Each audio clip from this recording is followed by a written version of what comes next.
That's okay. I'm trying to talk a little bit because I'm using the voice enhancements that they offer. But then when it starts, there's this whooshing sound. So I'm trying to start talking. So if it cuts me off, don't worry about it. This is just the intro part. Hey. So there was a fun run. So we didn't get to go to the park that we normally go to. So we saw no squirrels and we saw no blue jays and no nothing. But I got a good walk in, and that's okay. The park that I like to go to, there's a north side and a south side. And we normally go to the north side, way more shade, and that's where the blue jays and the squirrels are. South side, pretty much no shade, but it was cloudy because, if you've been watching the news, it's been raining a lot. It's not supposed to rain today, thank goodness, but we're in for another round of storms tomorrow. And then hopefully we'll dry out for a few days because we've had enough water. One of the news crews got stranded. And, they do this for a living, the storm chasers. So it's a little shocking. All right, let's get on with this. We are on part 3 of the introduction to the Science of Mind text. We are on what it does. And this will either take 2 or 3 days. I'm not sure. So let's get on with it. All right, what it does. We should approach the study of the science rationally, never expecting to derive any benefits from it that its principle does not contain. For while it is true that we are immersed in an infinite intelligence, a mind that knows all things, it is also true that this intelligence can acquaint us with its ideas only as we are able and willing to receive them. The divine mind is infinite. It contains all knowledge and wisdom, but before it can reveal its secrets, it must have an outlet. This outlet we shall be compelled to supply through our own receptive mentalities. All invention, art, literature, government, law, and wisdom that has come to the race has been given to it through those who have deeply penetrated the secrets of nature and the mind of God.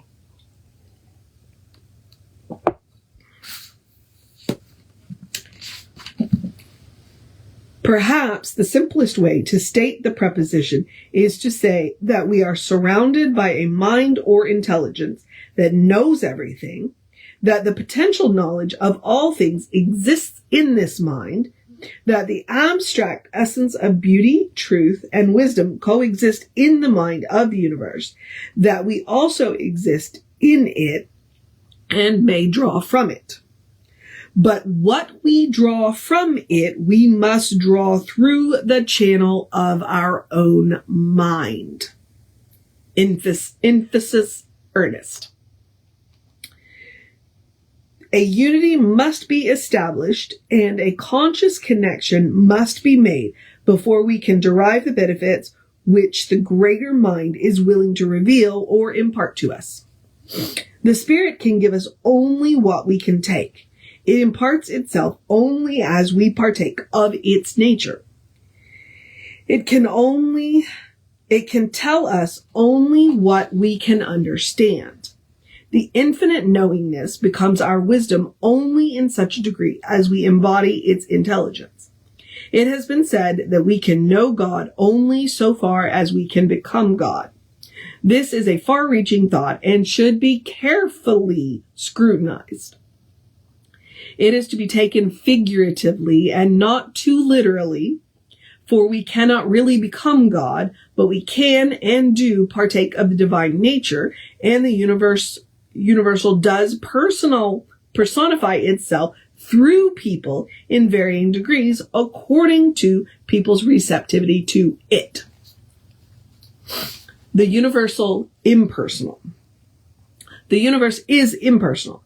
It gives alike to all. It is no respecter of persons. It values each alike. Its nature is to impart, ours to receive. When we stand in the light, we cast a shadow across the pathway of our own experience. Emerson advises that we get our bloated nothingness out of the way of the divine circuits. A riddle of simplicity. It is a beautiful and true thought to realize that every person stands in the shadow of a mighty mind, a pure intelligence, and a divine givingness. Not alone unto the great comes the soft tread of the unseen guest. The arrogant have not perceived the simplicity of faith, but the pure of heart see God. The farmer has seen the heavenly host in their fields. The child has frolicked with spirit at play. The mother has clasped God to her breast, and the fond lover has seen spirit in the eyes of their beloved. We look too far away for reality. The intelligence by and through which we perceive that there is a spiritual presence and an infinite mind in the universe constitutes our receptivity to it and decides its flow through us. We have made a riddle out of simplicity. Therefore, we have not read the sermon written in stones, nor interpreted the light of love running through life. To return to the same simplicity is one of the first and most important things to do. All people receive some light, and this light is always the same light. There is one nature diffused throughout all nature, one God incarnated in all peoples. The divine incarnation is inherent in our nature. We are immersed in an infinite knowingness. The question is, how much of this reality are we going to express in our own lives? The direct approach is always the best and the most effective. Insofar as any person has spoken the truth, they have proclaimed God. It matters not what their particular approach may have been. The scientist and the philosopher, the priest and the professor, the humanitarian and the empire builder, all have caught some gleam of the eternal glory, and each has spoken in their own tongue, that language which is of itself universal. Let us do away with the ponderosity of thought and approach the things simply and quietly. It is the nature of the universe to give us what we are able to take. It cannot give us more. It has given all. We have not yet accepted the greater gift. Spiritual wisdom says that God manifests through everything and is incarnated in all people, that all is divinity, and that nature herself is the body of God. The mechanical laws of nature are set and immutable, but the spontaneous recognition of these laws gives us the power to bring them into practical use in everyday life and experience. Here we have a dual unity, law and order, spontaneous choice, volition, conscious action, and automatic reaction. The laws of the universe are to be trusted, but we must come to understand them before we can use them. Once understood, any law is available and is impersonally responsive to each person, to each and all alike.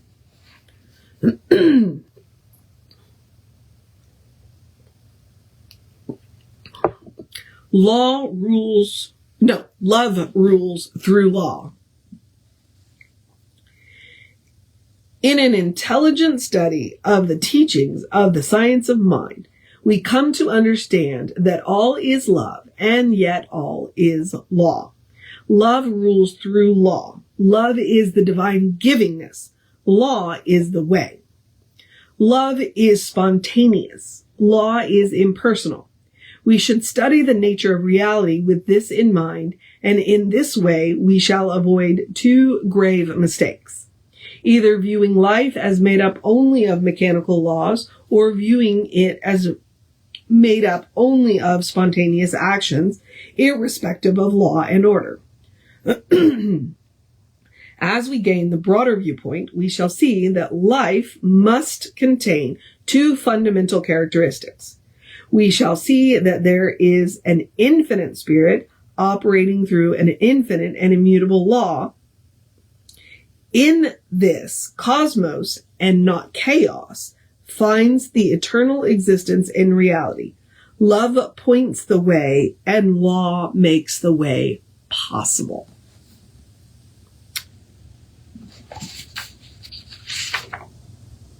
Okay. I'm going to do two more sections. The scientific method. If we observe any scientific discovery, we shall see that this is the way it works. Some people's minds discovers the law or principle governing the science. This is the way of love, of personal volition, of choice. This is the spontaneous element in the universe. Following this knowledge of the way the principle works, having discovered the operation of the law, the spontaneous element now rests its case on immutable reactions inherent in the law. All science is based upon proven principles. But we should not overlook the significant fact that it is the mind which discovers and makes use of the mechanical law. It is not this mind, the spirit in us. We can never completely fathom the infinite mind. We should always be discovering new lands. Consequently, evolution is an eternal unfoldment of the more yet to be. Science is the mind which must first come to see, know, and understand, and since all future possibility for the race must first find an avenue of outlet through someone's mind, we shall do well to look to the mind for the answers to all our problems. Unfortunately, we are surrounded by and immersed in a perfect, undoubtedly,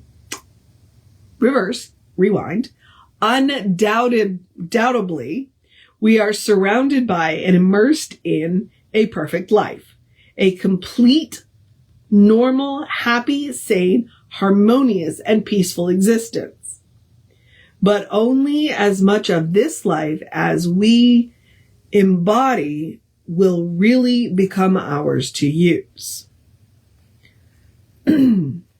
As much of this life as we understand and embody will react as immutable law, the reaction of the mechanical to the volitional.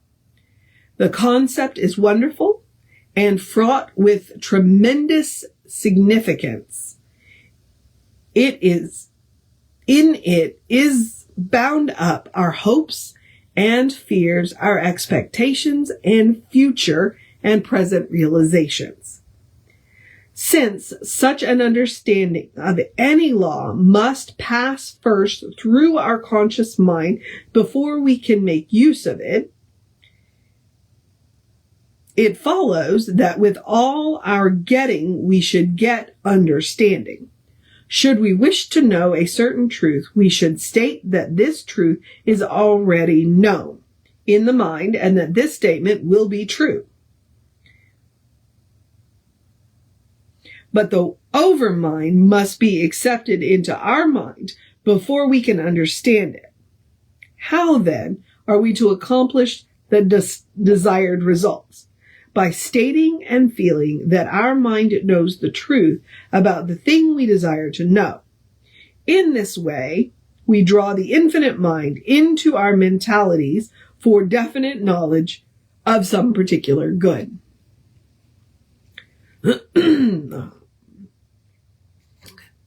Last section today contains all knowledge. The universal mind contains all knowledge. It is the potential ultimate of all things. To it, all things are possible. To us, as much is possible as we can conceive according to law.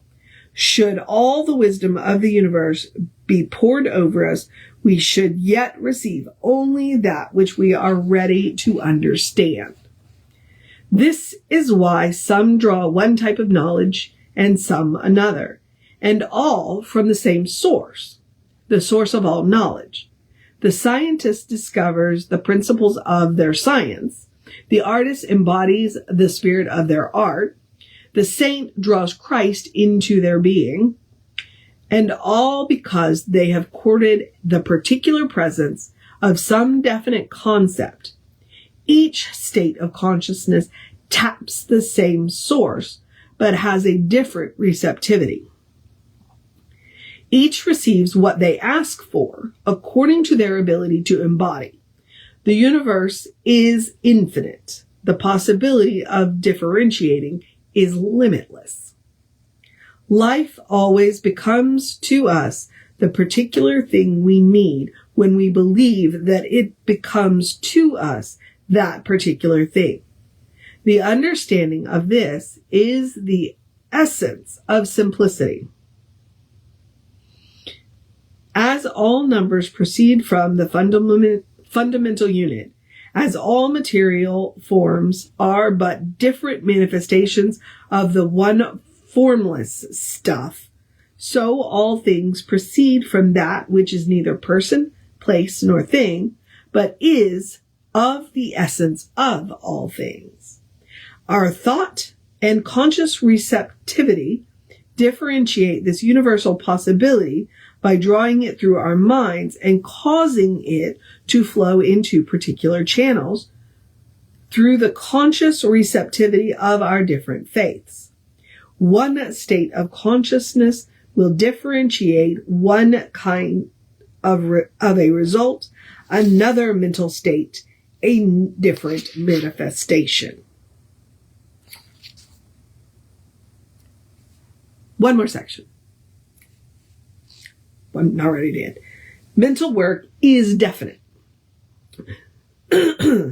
Mental work is definite. Each state of thought taps the same principle. Each uses the same law, is inspired by the same spirit, but each draws forth a different result. Here is multiplicity proceeding from unity. This is what Emerson meant when he said that unity passes into variety. But someone will ask, can we bring out both good and evil from the one source? Of course not.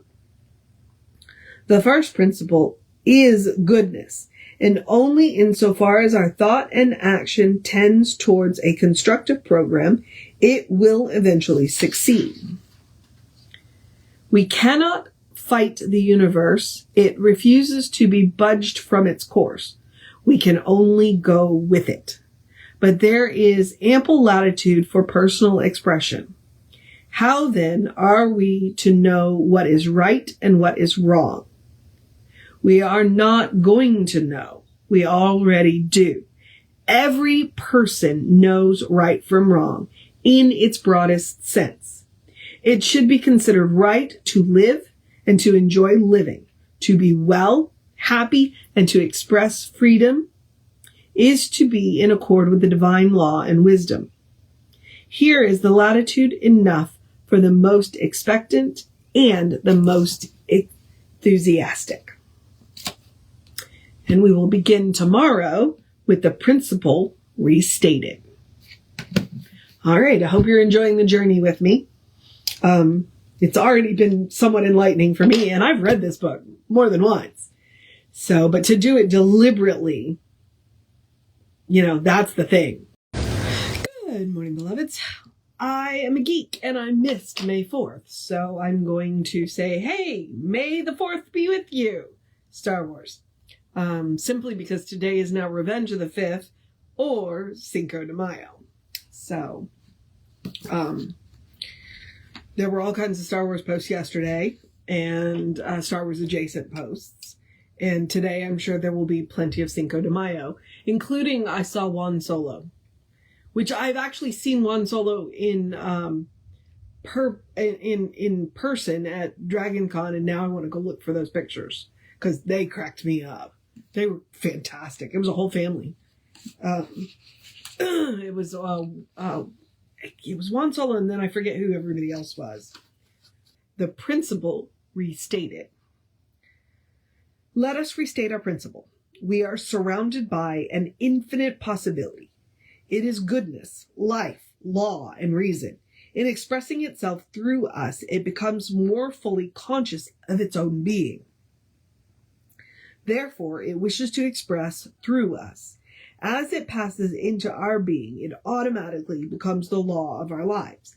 It can pass into expression through us only as we consciously allow it to do so. Therefore, we should have faith in it and its desires and its ability to do for us all that we shall ever need to have done.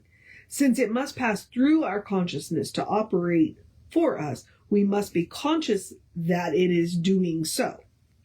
The one who wishes to demonstrate some particular good must become conscious of this particular good, if he wishes to experience it. Therefore, they must make their mind receptive to it, and they must do this consciously. There is no hocus pocus in a mental treatment.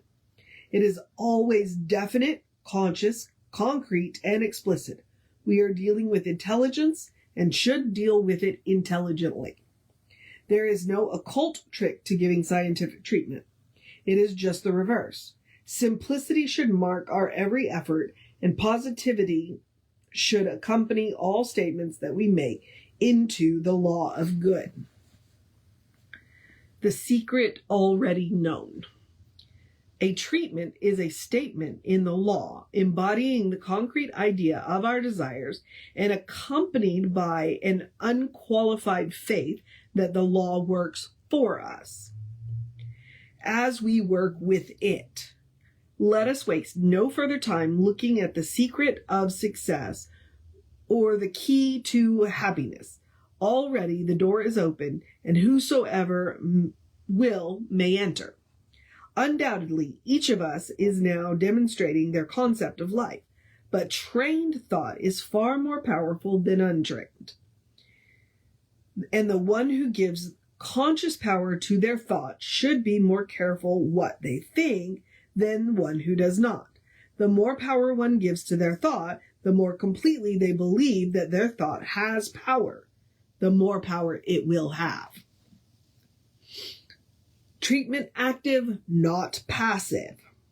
A treatment is an active thing. When one gives a treatment, they are not sitting around hoping that something may happen.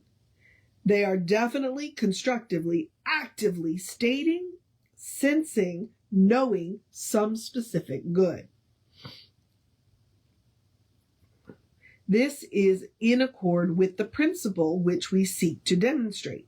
If we give treatments without a definite motive in mind, the most we can accomplish will be to promote a salutary atmosphere. A passive meditation will never produce an active demonstration, any more than an artist can paint a picture by sitting down with their paints but never using them. Pardon. The mind must conceive before the creative energy can produce. We must supply the avenue through which it can work. It is ready and willing. It is its nature to spring into being through our thought and action. In an iron foundry, the pig iron is thrown into a great furnace and melted. That which was solid becomes liquid and then is poured into molds which are fashioned in different shapes. The iron itself neither knows nor cares what particular form it takes. It is formless, ready to take any form supplied. If we did not place it in the proper molds, the liquid would assume no particular form. This is the way it is in dealing with this subtle energy of spirit, but the molds are made in our own subjective minds through conscious and specific thought, purpose, and direction. We should be very careful not to think that because we make the mold, we must create the substance. It already exists. It is part of the life in which we live, part of the universal energy. Definite molds or concepts decide the shape which is to be created from the general liquid. This should prove to us that there is a specific technique in mental treatment which we should not overlook. If we wish a certain good, we must instill into our own minds a realization of this specific good, and then, as the idea is the mold we place in mind, it will be filled by the substance necessary for the complete manifestation of this good in our lives. Therefore, if a person is seeking to demonstrate, they must tell themselves that they have faith in their power, in their ability, in the principle, and in the certainty of demonstration for which they work. Faith, being a mental attitude, is according to law, and even though one doubts, they can overcome their doubts and create the desired faith, definitely.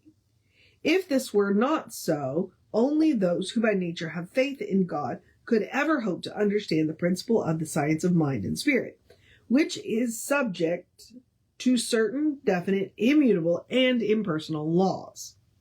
However, even though faith is a necessary attitude, it is something that can always be established by explaining the theory and proving the principle. No mystery in truth.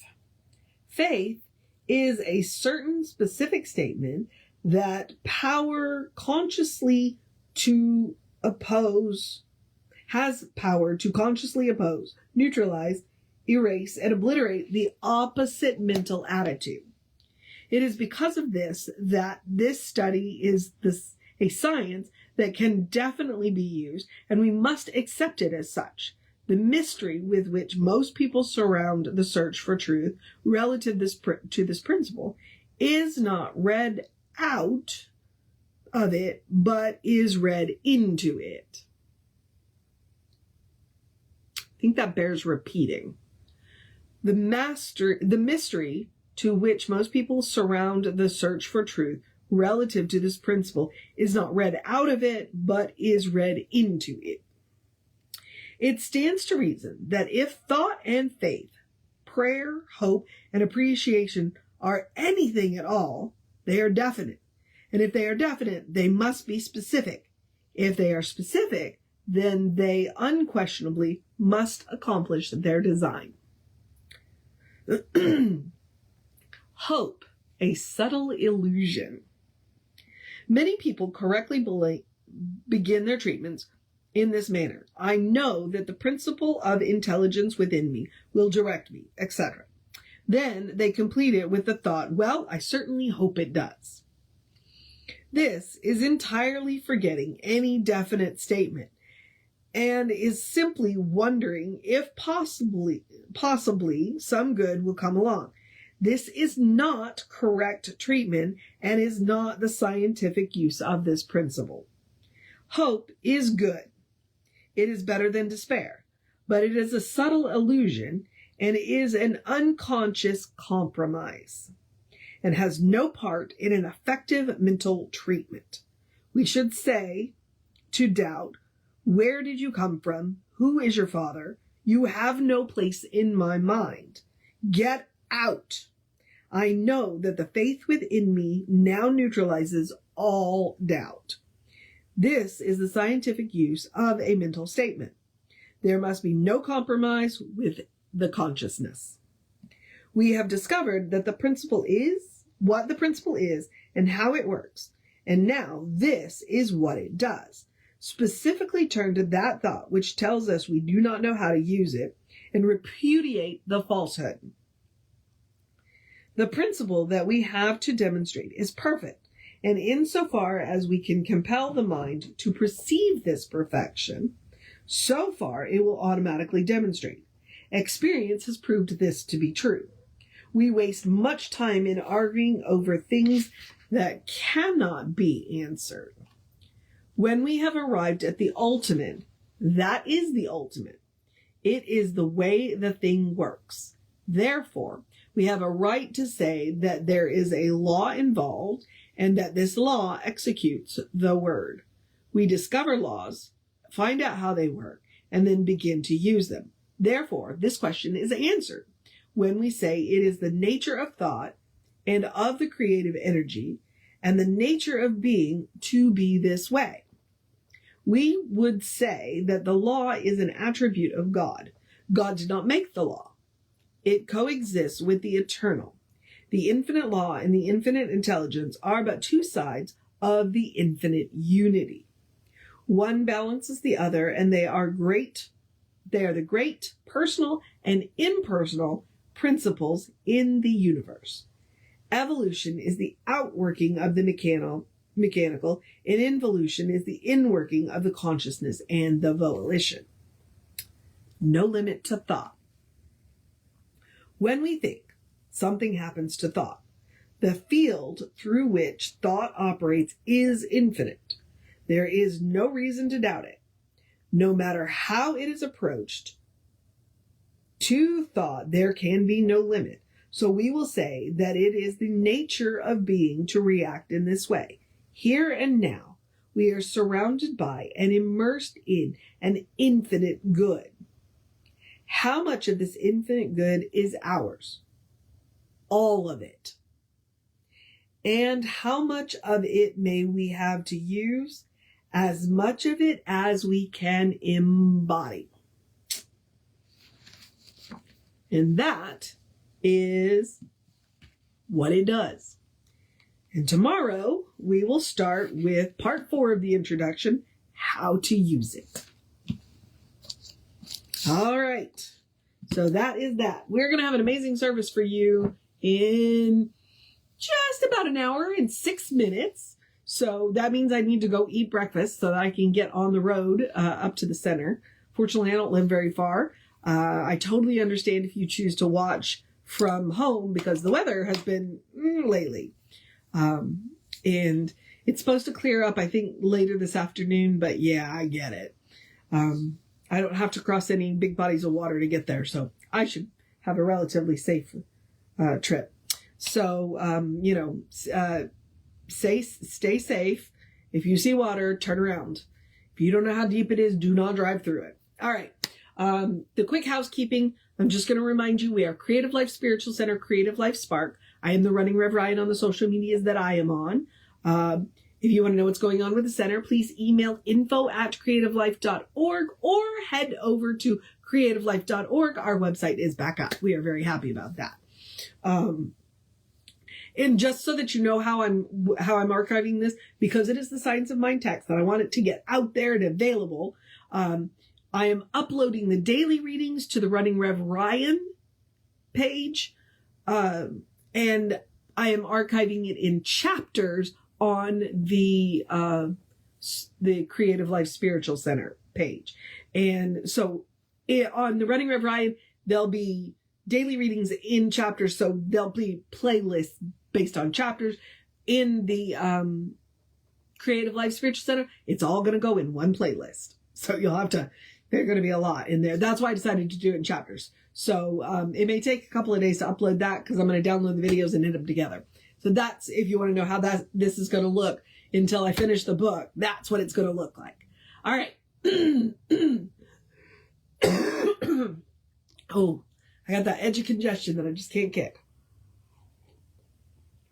Yet. It's getting better. All right.